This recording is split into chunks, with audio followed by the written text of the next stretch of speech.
We have, we could spend 2 hours, no? 1, 2, 3, 4, 5. The maximum 20 minutes. 20 minutes. 20 minutes, yeah. You have this, the measure time, no? You could control the time. Yeah, I have to put every look on my watch. Okay. If too long, just...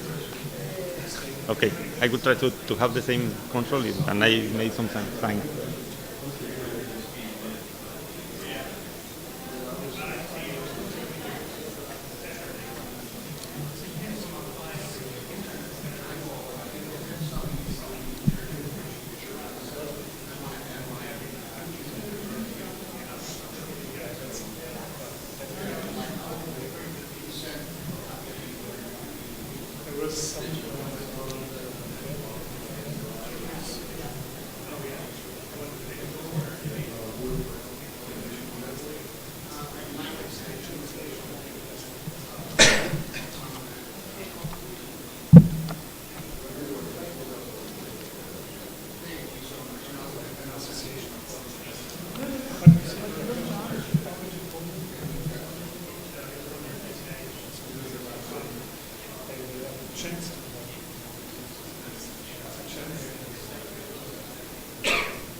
So how do we advance? The up arrow?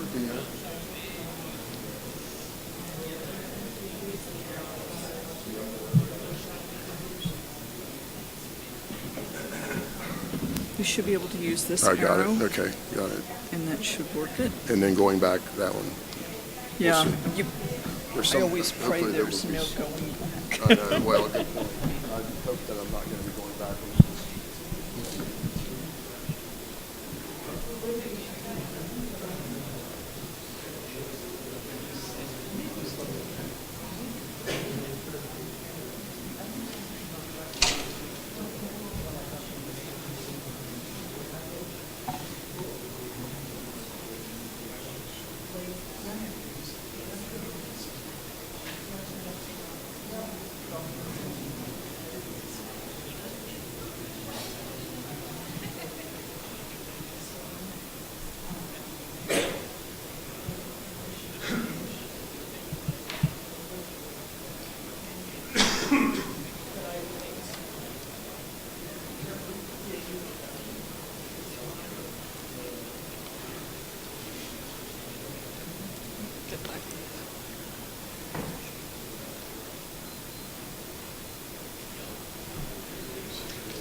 I'm really just over here count how many times you say epoxy. Not once. I'm sure I would say something else that I never say in real life. So.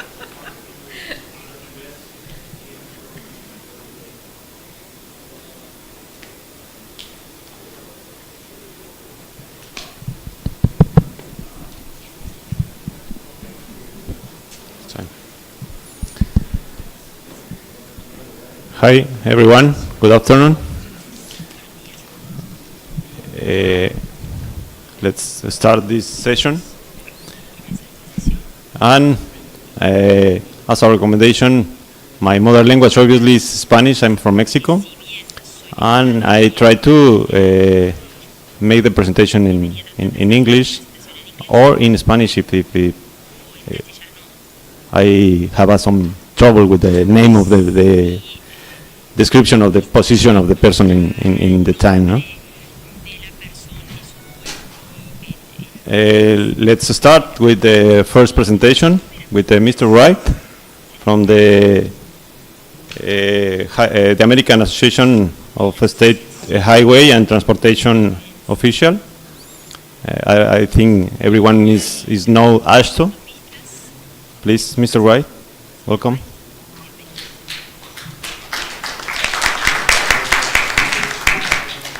Gracias, Raimundo, and welcome back, everyone.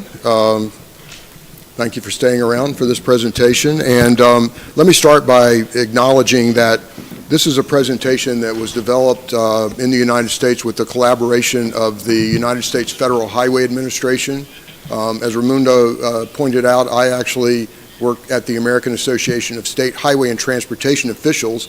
And as I go into my presentation, I'm going to talk a little bit about the institutional relationships that exist within the United States in the delivery of transportation services, because as I get into some elements of the presentation, those relationships will be important to understand.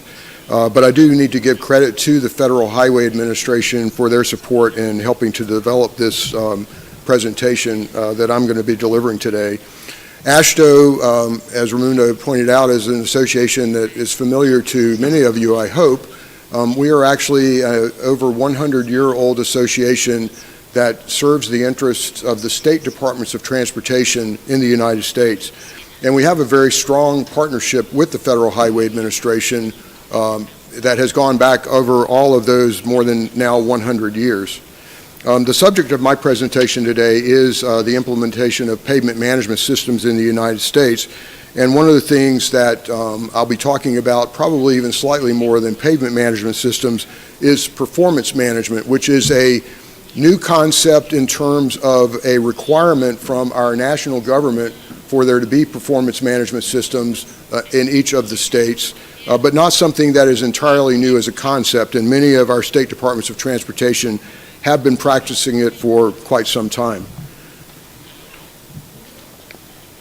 Well, why are pavement management systems important? Well, as I said, they've been used in varying degrees in the United States since the 1970s. And today, pavement management systems are a part of an integrated performance management framework, much in the same way that pavement preservation is a key strategy for pavement management systems. PMS, or pavement management systems, are a key element of overall performance management. And in the United States, when we talk about performance management, we talk about it in several different ways in which we are now trying to measure the performance of our transportation systems. Some of it is pretty simple and straightforward, having to do with the physical assets, whether they be the conditions of bridges or the conditions of pavements. Some other elements of it relate to safety on America's roadways. We also now have required performance measurements relating to congestion, or the performance, if you will, the operating performance of the transportation network. So there are a number of elements, and of course in dealing with each of those elements independently, you must also deal with them comprehensively, because all of them are competing, if you will, for the resources of a state department of transportation or a local transportation agency. But you can see some of the things that I'm going to talk about over the course of this presentation, what the federal laws, the national laws in the United States require, how these programs are linked together, the role of pavement management systems in the overall context of performance management, some of the challenges that we face and the vision that we have for performance management, and then I'm going to conclude with some resources that you might want to take a look at if you're further interested in this subject. Well, why do we do pavement management systems to begin with? Ideally, agencies in the United States have incorporated many of these elements already into pavement management system practices.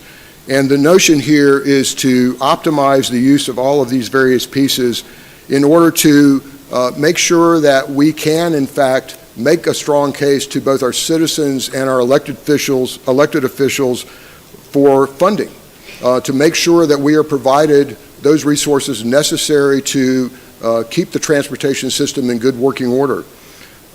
It helps us better communicate those funding needs. It also more objectively helps states and local government agencies manage their pavement networks. As a result, we believe that highways can be sustained at a reasonable cost even with aging infrastructure and vastly increased usage. There's no doubt that the vehicle miles traveled on roadways in the United States has increased exponentially over the last 50 years. We saw a bit of a slowdown with the recession that occurred in the, around the 2007-2008 period. But since that time, we have gotten back on a progression in which the vehicle miles traveled on road networks in the United States is increasing at about 3% annually. And the amount of freight traffic, the heaviest vehicles that affect our pavements and bridges the most, is increasing at a greater pace even than that. So there's no doubt that there's increasing stress on what is very much an aging network in the United States. The expectation in the U.S. is that eventually all agencies, whether they be state or local, will incorporate these principles and the system supporting them into their overall programs. While most states and many local owners of highways have adopted these practices, I should say, their use is not universal in the United States. It will be required to be undertaken by state DoTs, but it has not necessarily been adopted by many of the local officials in the United States. Now let me talk a bit, as I move to the next slide, about the institutional relationships that exist within the United States. We, of course, have a federal government, our national government, that provides monetary resources for the construction and upkeep of roads in the United States. But the federal government, our national government, does not own many of the roads at all. The only roads owned by our national government are those that are on what we would call federal lands, which is to say our national parks, military facilities, etc. The vast majority of roads in the United States are owned by state and local governments. And actually, state governments in the United States own only about 20% of the total road mileage in the country. However, the roads that are owned and operated by state governments are typically those that are the principal facilities within each state. So the higher order systems, in our case, the interstate highway system, for example, owned by state governments. Many of the other facilities in the United States, those that have less traffic and serve more local needs, are owned by local units of government. The federal government, in exchange for the dollars that it makes available, and right now the federal government provides about 50% of the support for capital investment in the United States, comes with requirements or rules that the federal government sets. And in many cases, they very much direct the activities of state DOTs in a variety of areas. And one of those happens to be in the area of performance management and, by extension, in the area of pavement management. When the United States Congress passed national legislation in 2012 and renewed it just a few years later, it identified a national network of highways of importance for social, economic, and military readiness of the country. There are about 220,000 miles on that network known as the National Highway System. And that system consists of routes critical for interstate commerce, for major travel, and for connecting critical elements of our society. That 220,000 National Highway System road miles constitutes only about 5% of the total road mileage in the United States. And yet, over 40% of the travel that takes place in the United States occurs on those same roadways. That same federal law provided for significant funding to states and local government highway owners to help maintain and expand those national highway system routes and some other routes as needed. The law allows significant discretion in how funds are invested in the system as long as the owners, and the owners again are typically state DOTs or local governments, follow certain requirements for performance-based planning, asset management, and performance management. At the heart of this federal legislation is the establishment of a performance target system intended to make conditions and performance transparent, and that management policies that are executed by transportation agencies around the country are as transparent as possible to highway users and to the taxpayers of the country. Significant work has been done to implement these new requirements of federal law. These pretty much began to be put into place in 2012. They were reinforced again with legislation that passed in 2015. It's a lengthy process, obviously, in putting together these new requirements, and states are just now beginning to officially enter into the processes associated with this new law. And I'll talk a little bit about what some of those are as I move forward.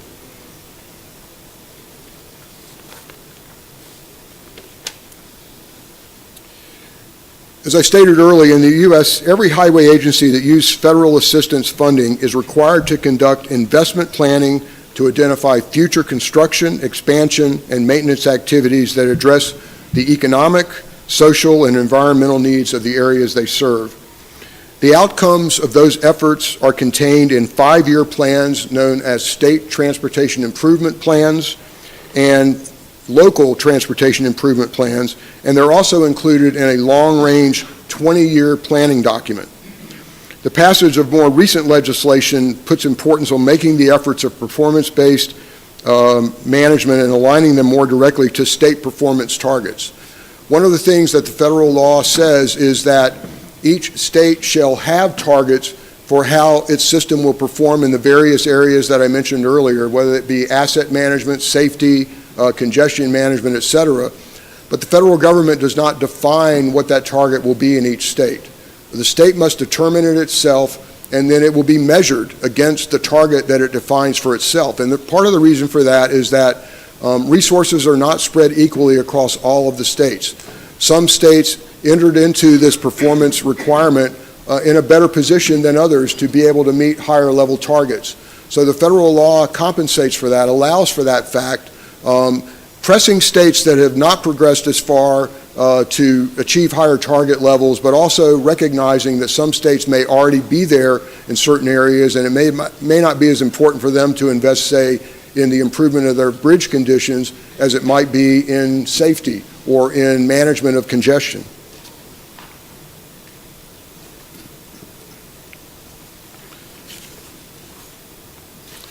About 20 years ago, the Federal Highway Administration and AASHTO began developing asset management programs for highway and transportation infrastructure. These programs drew from established successful programs in the private sector and from similar activities that have taken place in other countries around the world. By 2012, requirements for asset management practices were included in the federal funding legislation that I referred to earlier. Transportation asset management, as it's now known, has been successfully employed in a number of states and is seen as a critical strategy between planning, operating, and measuring performance of the nation's highways. To many of the practitioners around the country, it's just the way that we do business. Asset management has really become ingrained in our common practices. The definition of asset management comes from a rule that was published by the federal government, and that's the definition that you see on the screen there. Though it predates the adoption of the federal legislation that required its use, this really discusses the relationship that the federal government expects to exist between asset management and transportation performance management. It's important for this meeting to note that preservation is considered to be a significant strategy that agencies use to maintain quality pavements at low costs. It needs to be part of the agency's asset management plan and its life cycle planning and the overall investment strategies that are undertaken by a state for managing pavements. Now moving on to the higher order system, if you will, transportation performance management. Again, transportation performance management was a key part of the 2012 MAP 21 legislation. In drafting the federal funding bill, the U.S. Congress designed a system where state policies would determine how funds would be distributed between uses such as pavements, bridges, safety, etc., but where performance outcomes would be determined on a regular basis. While these outcomes cover a range of performance areas, pavement and bridge assets and their management is a key performance area. States are also required to have defined planning and asset management systems to develop the strategies and to support performance targets that are identified in each state. These programs are not optional, that is, they are a requirement of receiving federal funds, and they are used in most cases for investing funds in the highways, and they're proving very useful for the investment of non-federal funds as well, which again emphasizes the fact that many states were already involved in performance management, certainly in various elements of asset management prior to the federal requirements, but it wasn't until the federal requirements came along that there was the tie between funding and the existence of those programs and practices. This is a relatively complicated slide which really shows the relatively complicated relationship that exists among the national goals that are established, the national measures that are identified at a global level, and those national measures are really made up of the individual targets that are established by each state, the plans that are then developed by state and local transportation agencies, the reporting that is required in association with performance management, and the accountability for the use of funds. Transportation performance management is an important part of the framework that it's applied to all aspects of transportation and ties closely to the planning and programming process in asset management. Again, managing pavements is a critical part of that interconnected framework that develops and manages one of the largest investments that the nation makes in transportation. Federal legislation, as I mentioned earlier, defines several national performance goals that all transportation agencies need to refer to when thinking about their investment decisions and policy decisions.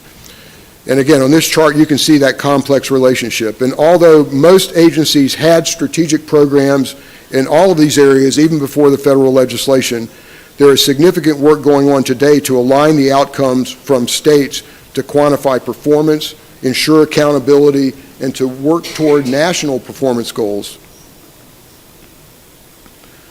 So what are we trying to do with pavement performance management in the United States? Well, one fact is true in the United States, and I'm sure for most of your countries as well, and that is pavements remain the largest investment made in the highway system in the United States. Not bridges, not any other aspect of their operation, but the actual pavements and their performance. And thus, pavement performance management is an essential part of transportation performance management. One term that's almost always applied in discussions of performance management is the state of good repair. But interestingly, at least in the United States, that term does not actually have a formal definition. It's often thought of as the level of service acceptable to users of the highway. But acceptable levels of service differ depending on the state, depending on the level of urbanization within a state, the climate, the typical types of vehicles that might operate within a state, and many other factors. So defining the state of good repair is perhaps one of the most challenging tasks when a state begins the pavement performance management process. So how does the process work? Well, first, states set targets for pavement conditions every 4 years based on the expected conditions, anticipated funding resources, long-term plans, strategies, and policies for replacement and maintenance of their pavement facilities. Then conditions are measured and reported to assess their progress every year or every 2 years, depending on the classification of the highway. The higher order systems, those that have the most travel on them, require that assessment on an annual basis. If the actual conditions vary significantly from the targets, the state is required to provide a formal discussion to their constituents and to the Federal Highway Administration about the discrepancy and how that discrepancy will be addressed in the next assessment cycle.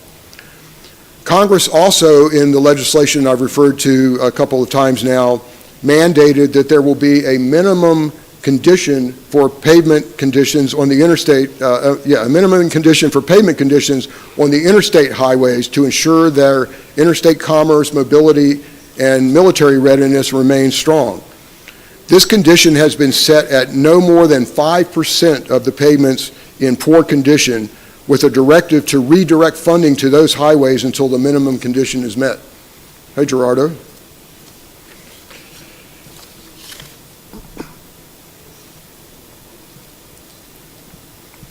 As part of asset management regulations established by Federal Highway Administration, there's a minimum requirement for the pavement management system that's shown on this slide. These are the various elements that have to be met in order to meet federal requirements. As I said, states have been using pavement management for a number of purposes for many years.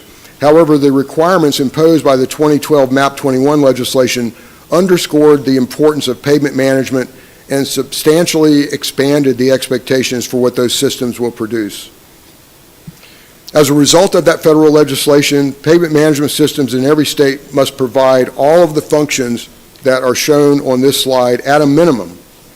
Now, many of the commercial software that is available for pavement management already has these capabilities, but installing and operating an application requires substantial investment of time and funds. Some agencies, that is both state and local, are struggling to meet these requirements. Nonetheless, they continue to exist and will be enforced by the Federal Highway Administration. Other states typically have applications for pavement management above and beyond these federal requirements. They often collect more data than what is required for the federal programs and have more sophisticated analyses and outcomes from those programs. So what are some of the challenges that we face in the U.S. going forward?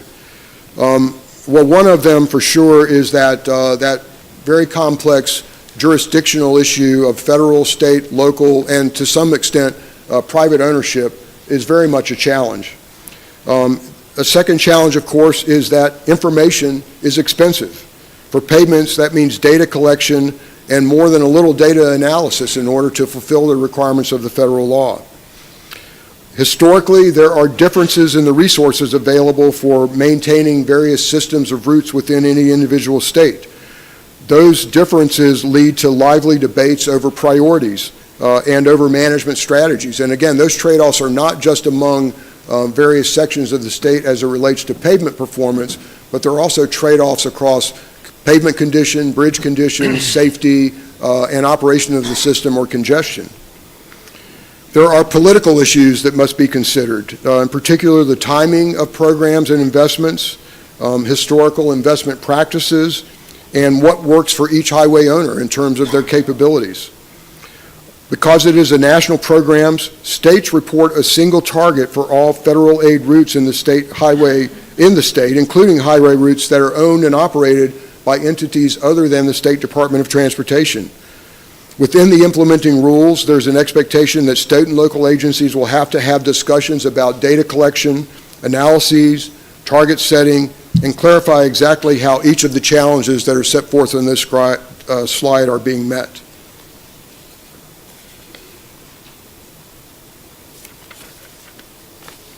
So what is our vision going forward? Well, as I mentioned earlier, the highway system in the United States consists of 4 million miles of highly diverse roadways with many owners, millions of users, and huge financial needs to keep it operating. Pavement management has helped the system be maintained and grow to where it is today, and the expectation is that more will be needed in the future if we want to keep the system at a high level of service at a reasonable cost. FHWA and AASHTO are committed to providing national leadership and assistance in pavement management, asset management, and performance programs. These efforts include activities such as training, peer exchanges, guidance, and technical assistance. AASHTO's mission is actually to support the state departments of transportation as they carry out their daily responsibilities. And to this end, and you're going to hear from one of the speakers associated with this entity in just a moment, for a number of years now, AASHTO has had a technical service program through the National Center for Pavement Preservation, NCPP, to advance the preservation practice and techniques for pavements and bridges, including the nexus with PMS and BMS, pavement and bridge management systems. These involve making available tools and resources to meet the specific needs of each state. National performance targets set aspirations for both a state of good repair and the processes which states will implement as stewards of their infrastructure.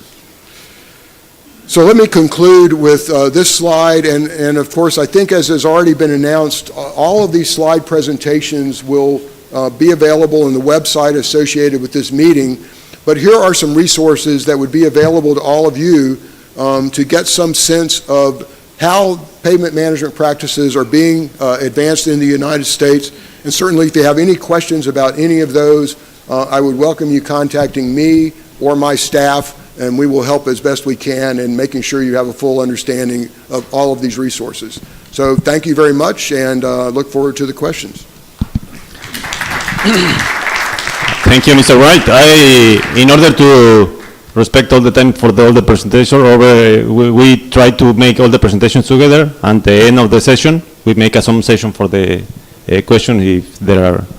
Then we will continue with the from North Carolina, Department of Transportation. Judith Curry Law from North Carolina.